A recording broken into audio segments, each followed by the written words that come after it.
Welcome to the podcast. Súbele volumen. Conversation with the people who were with me. In the world TV. Carlos tonight.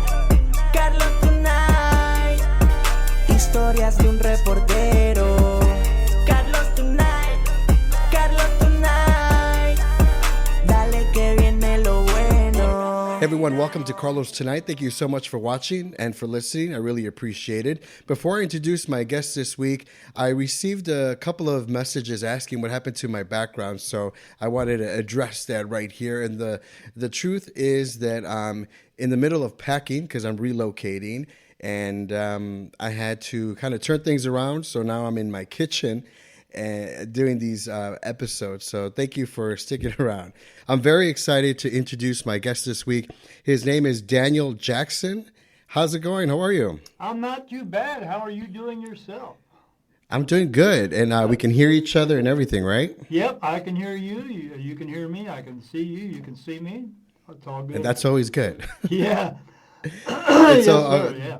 And so, Daniel, you've been gifted with the ability to communicate with archangels and spirit, and you're here to talk to me about that, plus your new book. First of all, let's start with how it all started, your spiritual path. It started back when I was 3 years old, living in New Jersey with my parents, my two brothers, and my sister. And we lived near, right next to a battlefield that was in our town. And within that area, all the homes in that area, they all had these same sorts of things going on, where they were all seeing what we would call ghosts or spirit. Mm-hmm. And because we would all talk to each other, it was a very small town I lived in. It was a square mile, so everybody knew each other. And during this time, my whole family was seeing these types of things. My sister and mom were helping my sister get ready for school one morning, and they were in the bathroom in front of this full-length mirror. And when they went in front of the mirror, there was another woman standing there with a colonial outfit on. Oh, wow.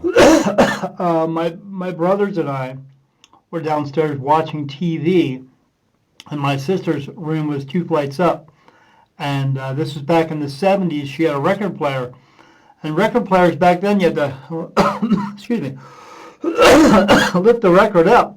And then you flip a little switch and it pops the record down, and the needle comes on and plays a record. Well, we were downstairs watching TV and a record turned on. But that's not the crazy part. The crazy part was whatever was up there was switching records, meaning it was taking records off and putting other ones on. Oh, wow. We had all kinds of things like that going on. I had a friend come over to the house one time because my other friends heard about this stuff and they wanted to experience it themselves. And then him and I were in the kitchen making some sandwiches. And when we were doing that, the stereo system just turned on and started playing. And I never saw somebody turn so white in my life. And he literally ran out of my house. But from that point on, even at school, even though he was scared crazy about it, he would always tell that story whenever I was around him. But we had these types of things go on for all the way up until my mom and dad and I and my one brother moved out. We sold the house. They sold the house. We moved to Delaware. So that was when I was 17. Came to Delaware, and I was still continuing to see these things, feel these things, hear these things. But no one else in my family was, except my sister does a little bit, but not as much as I do. So there was a point where I was a drummer in a rock band for a while. I had big hair. I had the zebra stripe spandex to prove it. I came home from a gig and I laid down in bed, and when I did, something laid down next to me, and this happened like 3 or 4 times. And each time it had happened, I sat up and rolled over, looked around, and I didn't see anything. But that 5th time I went to roll over, when I sat up, whatever was there with me took the blanket that I had on top of me, and it picked it up and brought it up to the ceiling, and then it shook it, and then it dropped it on top of me. And then wow. after that, for 2 years, Carlos, I slept on the couch downstairs because I was scared of I crazy. bet. But I was seeing things like this all the time. You get used to it after a while. I was with a girlfriend once, and we were watching TV, watching the Rocky Horror Picture Show, and she was at the foot of the bed. I was at the other end, and then something big and white, maybe 4 feet long, 2, 3 feet thick, kind of snaked its way out of the closet of my room, across the room. And they got about 3/4 of the way across the room, and then all of a sudden it disappeared. And my girlfriend turned around, looked at me, and she said, "Did you see that?" I was like, "Yeah, I saw that. Let's get out of here." I mean, just those types of things throughout my life. And I had seen those things all the way from 3 years old into my teens, 20s, 30s, 40s, all the way up until when I was about to turn 50 years old. Again, you get used to it. And my wife, my now wife, went away on vacation to see her daughter for about 2 weeks in California. And for 2 weeks, I saw everything you could imagine that you could think of in a scary movie at my house. I was seeing green and red mist pour out of the walls, with little skulls floating out of the walls and floating all over the place with with red eyes and fangs. I saw 7-foot skeletons walking around the house. I saw the famed on Google everywhere, the Hat Man appear in my basement. I saw all kinds of things that were just. I saw this cloud coming out of the corner of the room. It would come out like red, then the next night blue, then the next night green, the next night yellow, and then the next night it'd be yellow with black stripes, then blue with black stripes. It was just insane stuff that was going on. So when I was, my family, several members of my family, were able to see spirit and whatnot. When I was younger, I would see like shadows that would kind of look like what I thought would be spirit. Sure. Not so much anymore, but I never got scared or anything. It was just kind of like a peaceful feeling. How about you? What did you feel? In the very beginning, we knew they were not going to harm us. We had in that house in New Jersey, we saw shadows on the wall. It was always, we could see, it was because we saw the figures once in a while. It was two men and a woman. Never felt anything bad. Even that one thing that that picked up the blanket and dropped it on me.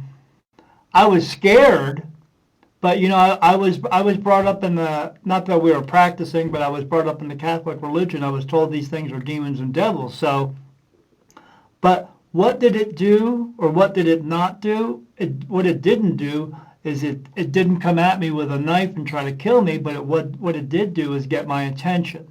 And that's what it had always been up until that point, right before I was 50, when I saw all this other stuff. I was okay with it. I would be driving down the street in a car and get a chill up my spine. I'd be like, "What the heck?" I'd turn around and look, and there's a graveyard right there. So I was aware, and I was sensitive to this stuff. But that stuff I saw right before my birthday at 50, that stuff was scary. So what I ended up doing was, my wife and I, she came home from her vacation, and she told me about her adventures, and I told her about mine. But she thought maybe something was wrong. Maybe I was having some issues. I'm diabetic, so she thought maybe it was some issues with my medication. I was going into some type of diabetic psychosis. But 3 days after her being home, she started seeing some of the same things.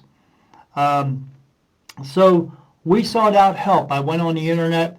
I tried to have a priest come to my house and do an exorcism. They don't do that anymore. Not that it works anyway, because it's all bull crap. It doesn't work. So yeah, there's a lot of crap out there, Carlos. And so we ended up having a paranormal group come to the house, and they came with all their equipment.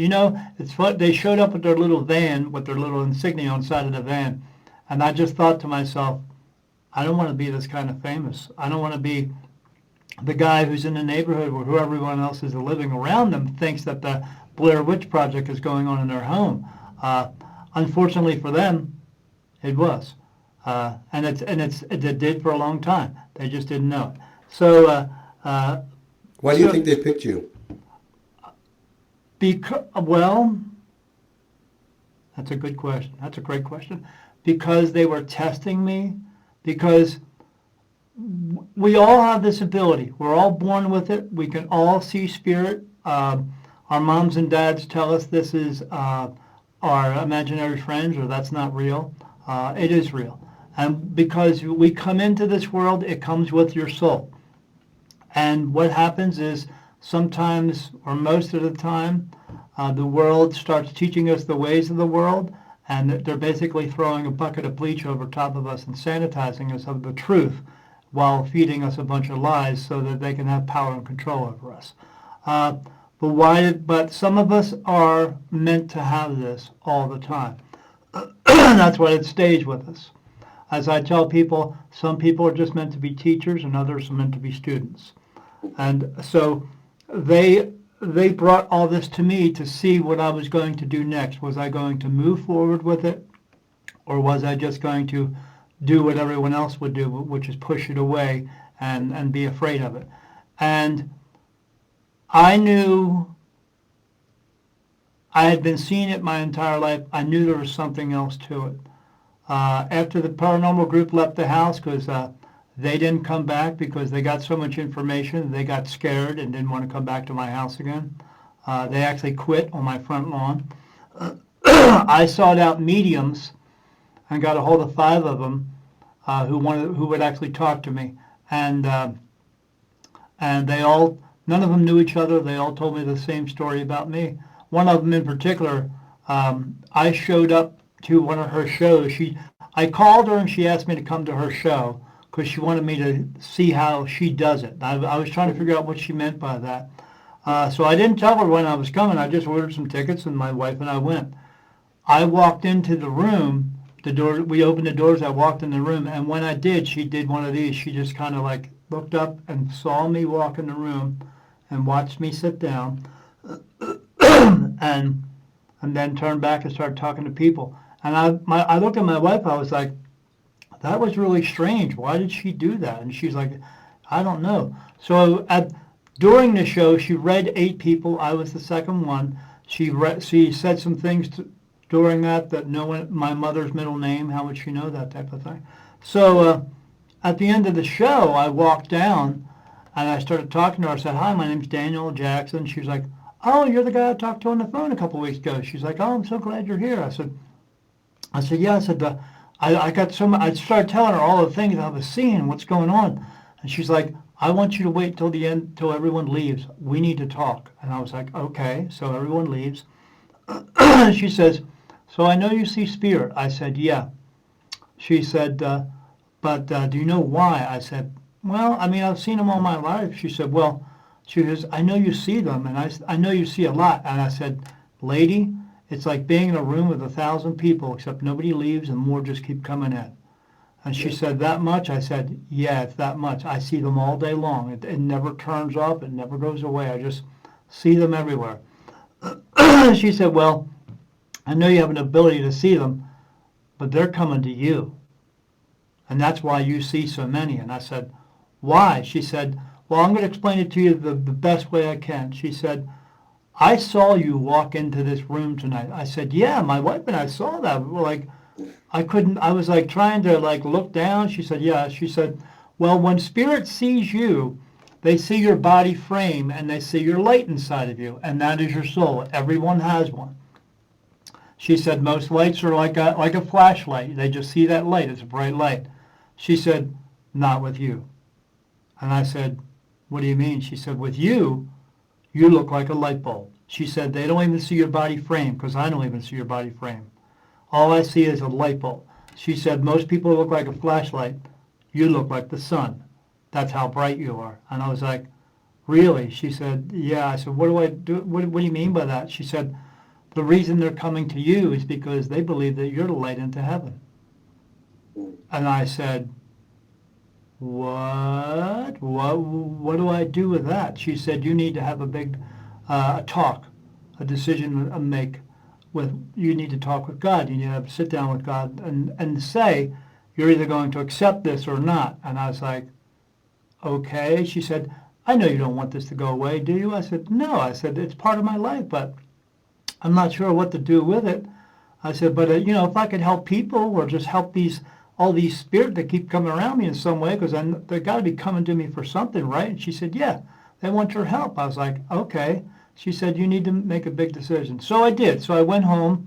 My wife we talked about it. But I said to my wife, I said, how do I do this? How do I go in and what do I say to God?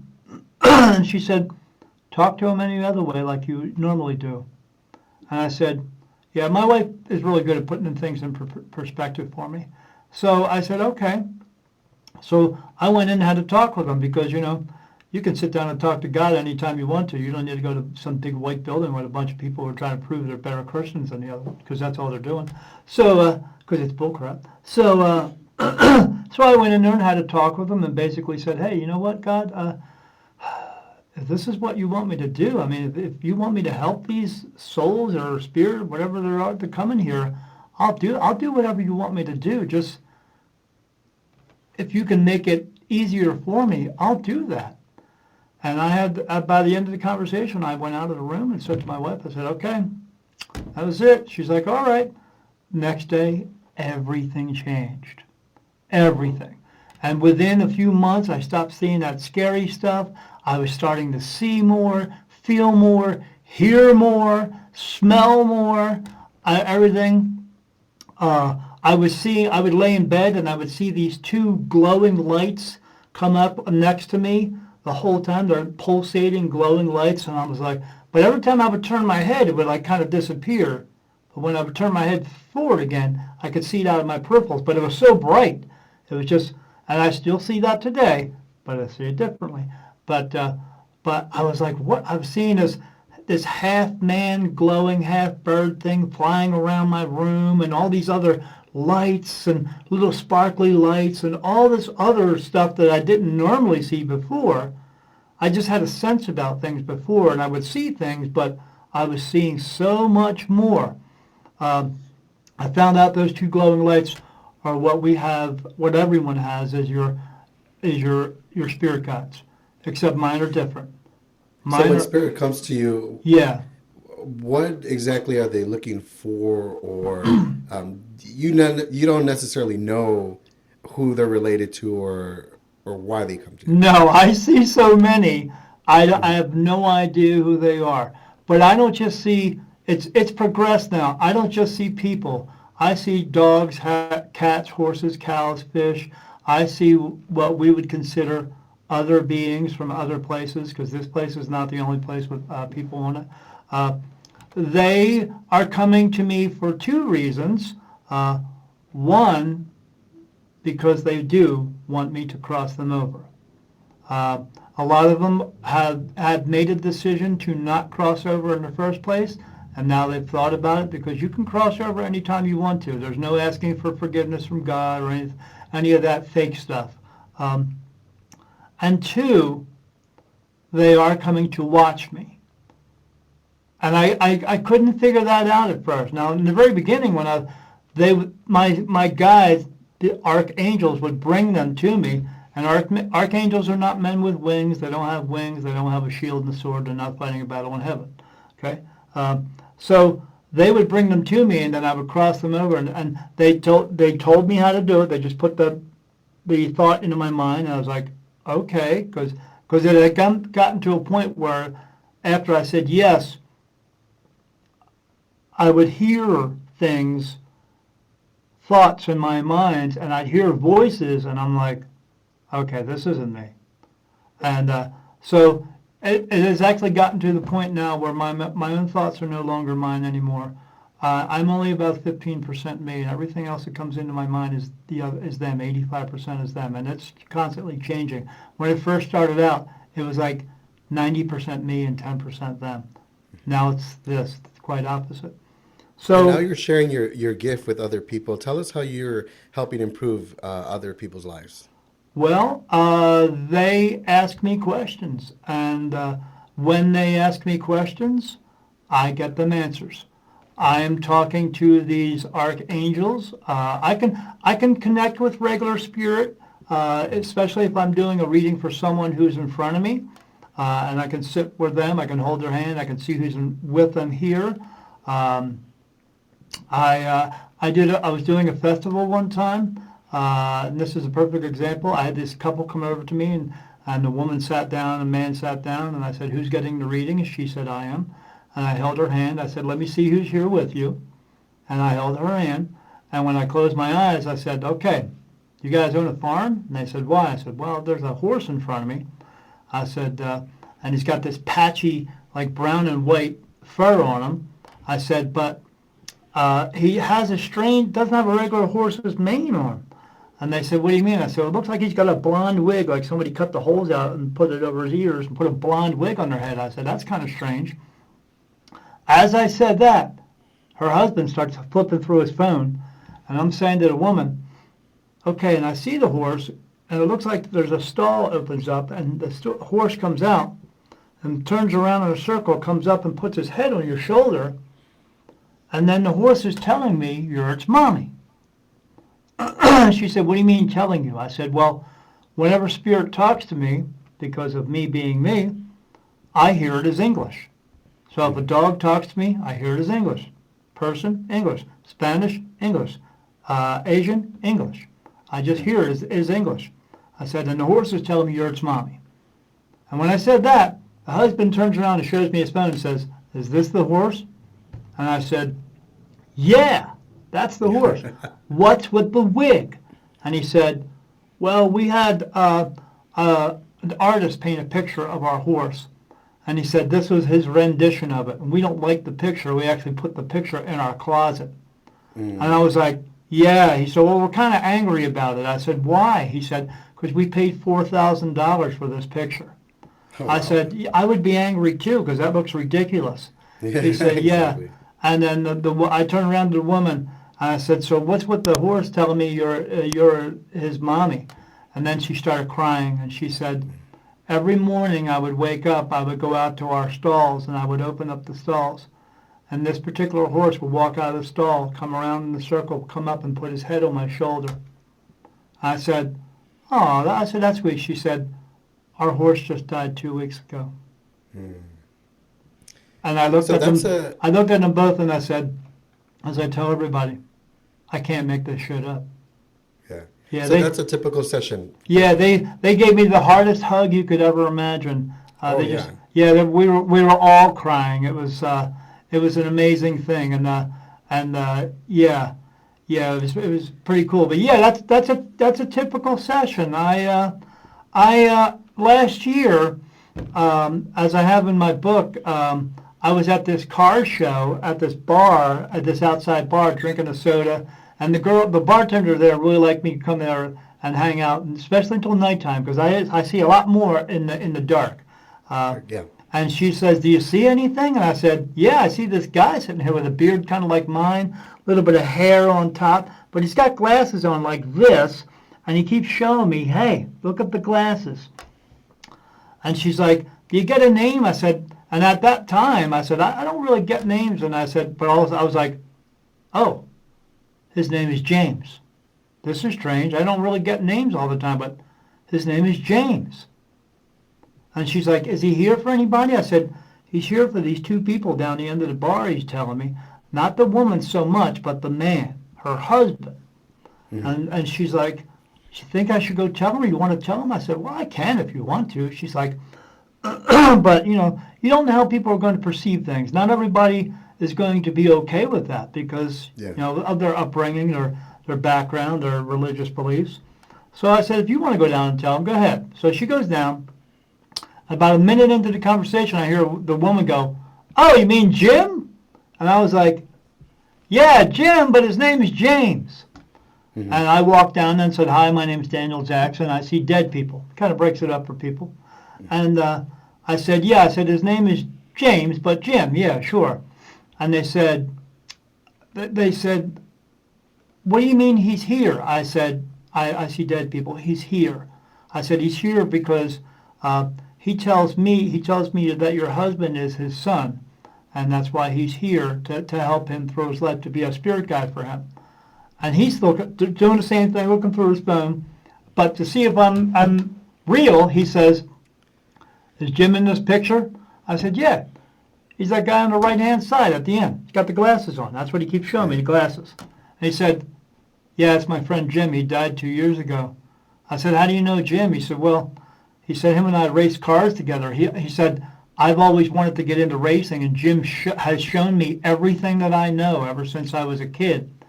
And he said, but what did you say about me being his son? I said, he tells me that you're his son. He said, well, that's the strangest part. I said, why? He said, because everywhere we would go, we would be with friends. We'd all be hanging out together. He would always tell everybody, I'm his son. I said, okay. He said, I'm not his son. He's not my dad. But he tells everybody he's my dad. I said, Jim believes that you're his son. That's how much he loves you. He wants to be with you. You're his son. I said, so. And when I started telling all this stuff to the two of them, I mean, his wife started bawling her eyes out, and it was just a crazy thing. And then I turned around to them and everybody in the bar, because they were all standing around looking at me, and I was like, I told you. Who is this guy? I can't make this shit up. Daniel, this is what I see. As we talk, do you see anything now, like with me? And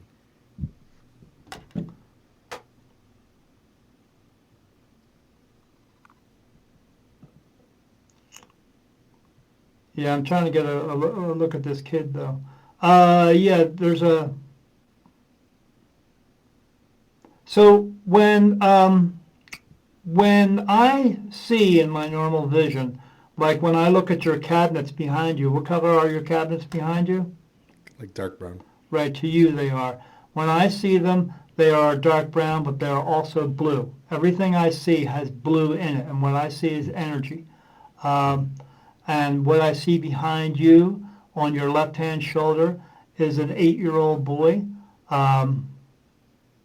blonde hair,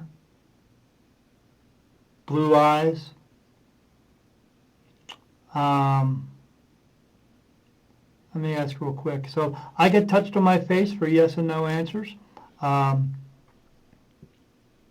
Is he there for Carlos?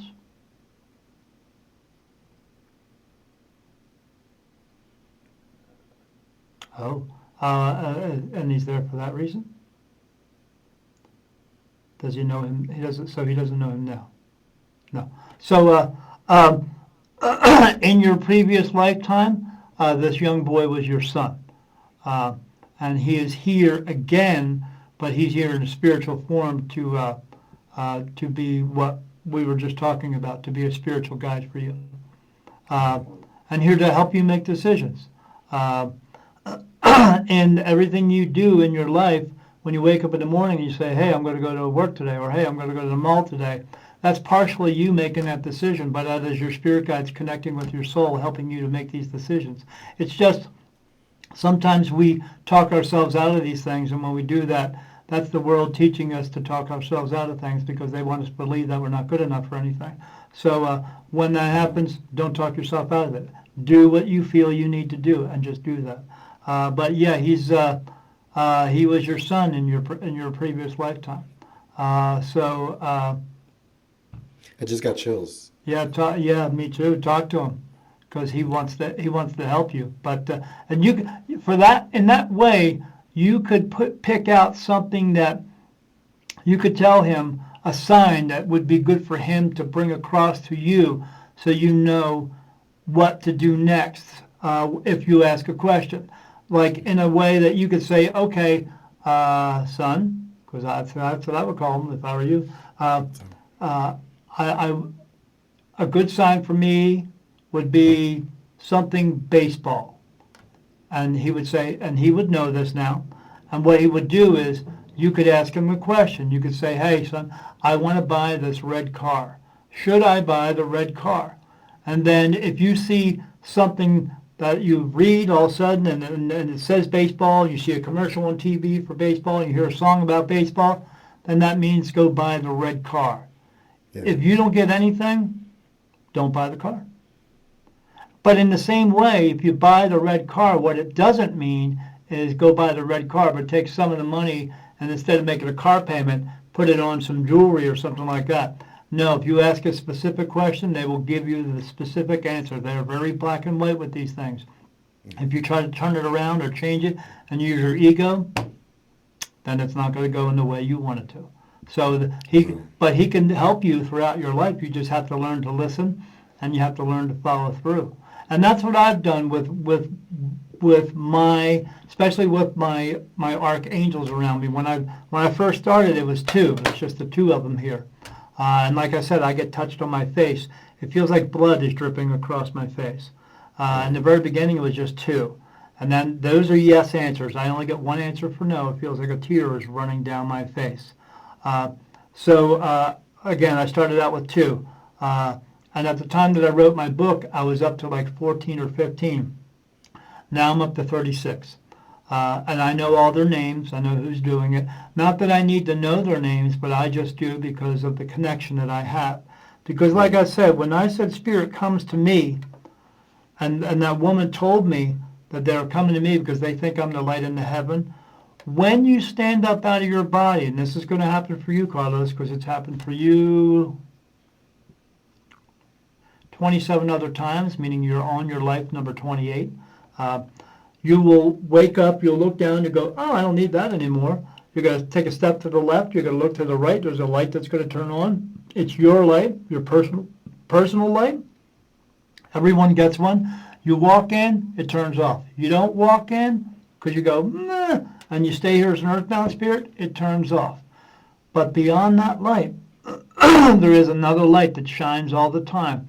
It shines everywhere so that all spirit can see it, like a big giant beacon, like out in the middle of the ocean. But all spirit can see it. And they can hear it too, because it's another soul in a physical body.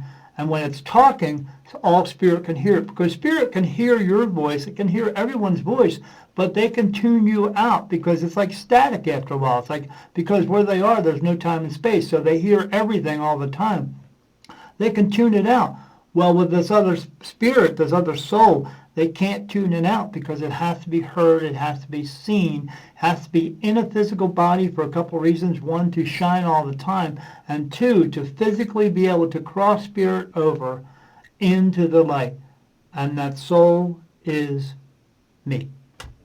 And that's that woman was telling the truth.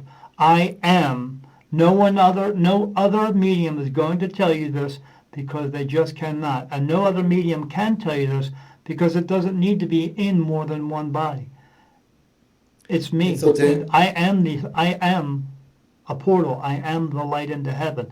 Anyone who comes through into this world being born comes through my energy. Anyone that goes home goes through my energy. Anyone that comes back to visit someone comes through my energy. Wow, okay.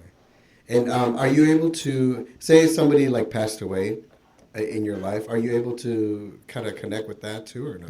Oh, well, so I can see, I see everything. Okay. Doesn't make a difference. When my wife and I moved out here from Delaware over here to Arizona, we came with 2 cars, two trailers, and 10 cats. One of my cats had passed away after that because he just didn't want to leave.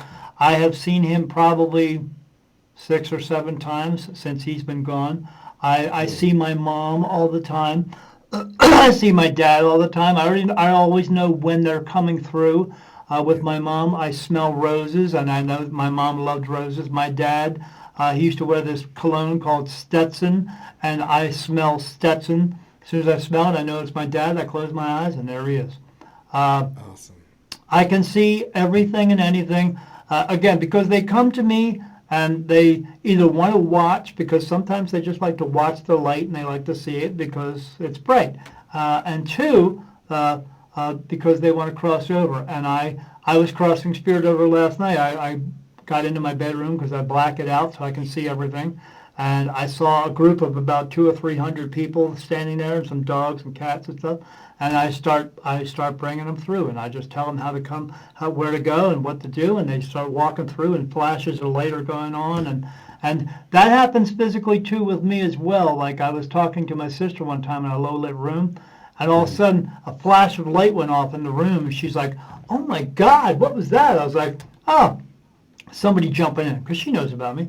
And she's like, "Jumping in? What do you mean by that?" I said, "They're jumping in." She said, "Oh, they're crossing over." I said, "Yeah." She said, "It was like lightning went off in here." I said, "Yeah, well, you know." She said, "How do you get used to that?" I said, "You remember when we were kids and Mom and Dad used to feed us green beans 30 years ago, and now 30 years later we love green beans?" She said, "Yeah." I said, "You get used to it.